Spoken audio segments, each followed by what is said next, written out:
Fala galera, eu sou o professor Mena, sou delegado de polícia aqui no Rio de Janeiro e sou professor de Direito em vários cursos preparatórios para concurso público.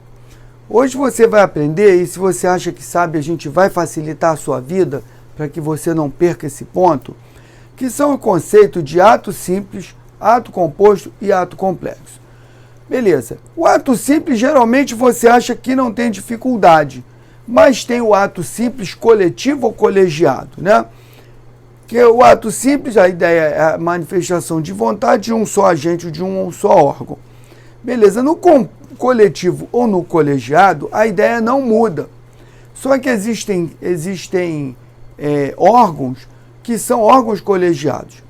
E aí, por exemplo, eu coloco aqui numa assembleia, onde você tem várias pessoas que vão votar e vai prevalecer o voto da maioria, essa é a ideia do ato simples coletivo ou ato colegiado. Podemos dar um exemplo aqui, grosseiramente, para facilitar um pouco mais o seu entendimento? Vou imaginar que o Supremo Tribunal Federal, que é composto de 11 ministros, se esses 11 ministros fossem decidir um procedimento administrativo, o voto da maioria ia decidir a vontade do Supremo e não a vontade do ministro A, B ou C. Então aquela vontade que é do órgão, só que esse órgão tem vários membros, vários agentes, que eles decidem pela vontade daquele órgão. Beleza, agora vem o mais complicado.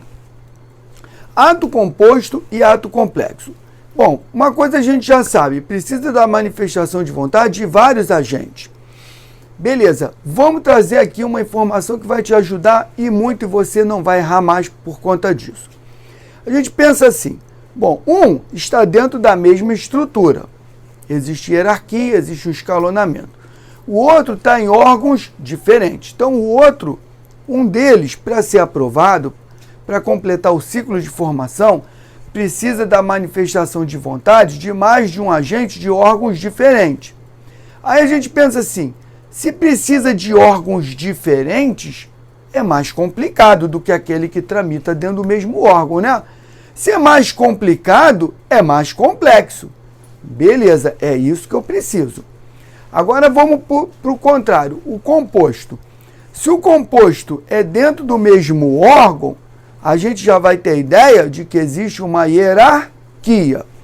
Então, o conceito muito básico é, resulta da vontade única de um agente ou órgão, mas para tornar perfeito, para completar o ciclo de formação, precisa da manifestação de vontade de mais de um agente dentro da mesma estrutura, dentro do mesmo órgão. E aí a gente tem as novidades que os autores vêm trazendo, né? Se resultar de vontade única, mas para tornar perfeito, depender da manifestação de mais de um agente dentro de um mesmo órgão, não tem dúvida, é composto. Agora vamos ver as novidades, né? Não é pacífico essa definição, como por exemplo, existe uma discussão aí a respeito do ato de aposentadoria, de nomeação, perdão, de ministros, de membros do Ministério Público, mas a gente vai ver o STF pacificou isso. Beleza, o que diz os autores? Uns falam assim, manifestação de vontade de dois ou mais agentes ou órgão, em que a vontade de um é principal e o outro é instrumental ou acessório. Vamos pensar, se o composto é dentro da mesma estrutura e existe hierarquia, a autoridade máxima é a que manda mais, o dele é principal, os outros são instrumentais ou acessórios. Então, se tem um principal, é porque existe uma hierarquia. Se existe hierarquia, está dentro do mesmo órgão. Outros autores vão colocar assim para você. Um ato de autorização que depende de confirmação, de visto, de homologação ou outra manifestação complementar ou acessório para a legitimidade, para caracterizar, para confirmar a legalidade e a legitimidade. Beleza, então olha só. Se precisa da confirmação, do visto, da homologação, geralmente isso está ligado à hierarquia. Quando a gente estuda lá o poder hierárquico em direito administrativo, né, uma das características é homologar, é confirmar, é fiscalizar, é delegar poderes, é acompanhar o exercício do seu subordinado. Então, se esse ato precisa de autorização, de confirmação, de homologação ou de uma manifestação a mais, existe uma estrutura dentro ou seja, o ato é praticado dentro do mesmo órgão, está seguindo um escalonamento, uma hierarquia. Beleza, vamos entender agora o complexo. O complexo, ele depende da manifestação de vontade de vários agentes de órgãos diferentes. E aí o exemplo que a gente tem, né, ministro Supremo, como é que é nomeado o ministro Supremo?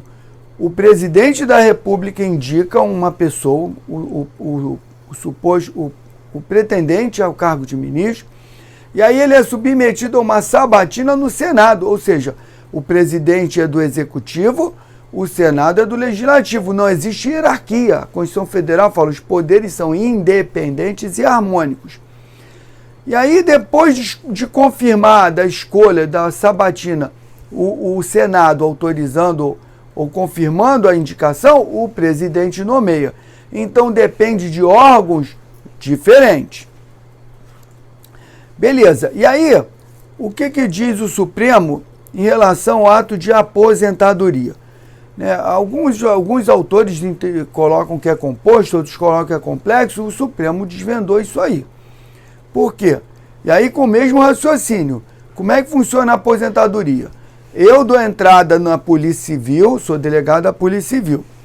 Aí, o secretário de Polícia Civil, aqui no Rio é secretário, encaminha para o Tribunal de Contas, que é um órgão subordinado ao Legislativo. E aí o Tribunal de Contas, afirmando que não tem nenhum impedimento legal, ele encaminha ou para o governador ou para o secretário para decretar a aposentadoria. Então são órgãos independentes. Então não tem principal e acessório. A aposentadoria, está lá no Supremo, é um ato complexo, que só se aperfeiçoa com julgamento, com apreciação da legalidade dos preenchimentos dos requisitos legais pelo Tribunal de Contas. Então, na prova, não pode cair nada diferente disso em relação à aposentadoria. Beleza, aí vamos lá, o que os autores têm colocado e o examinador tem colocado na sua prova? Fusão de vontade, ou seja, vontade homogênea. Uma coisa homogênea é uma coisa igual. Coisas homogêneas são iguais, ou seja, ninguém está acima de ninguém. Se é homogênea, não há hierarquia. Se não há hierarquia, são órgãos diferentes, então só pode ser complexo.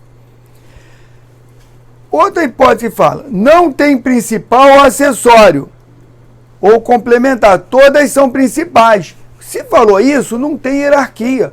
Se não tem hierarquia, são órgão diferente é complexo. Aqui, o 2A, identidade de conteúdo e fim, essa é mais ou menos. Mas a autonomia de vontade. A autonomia de vontade significa que não tem hierarquia.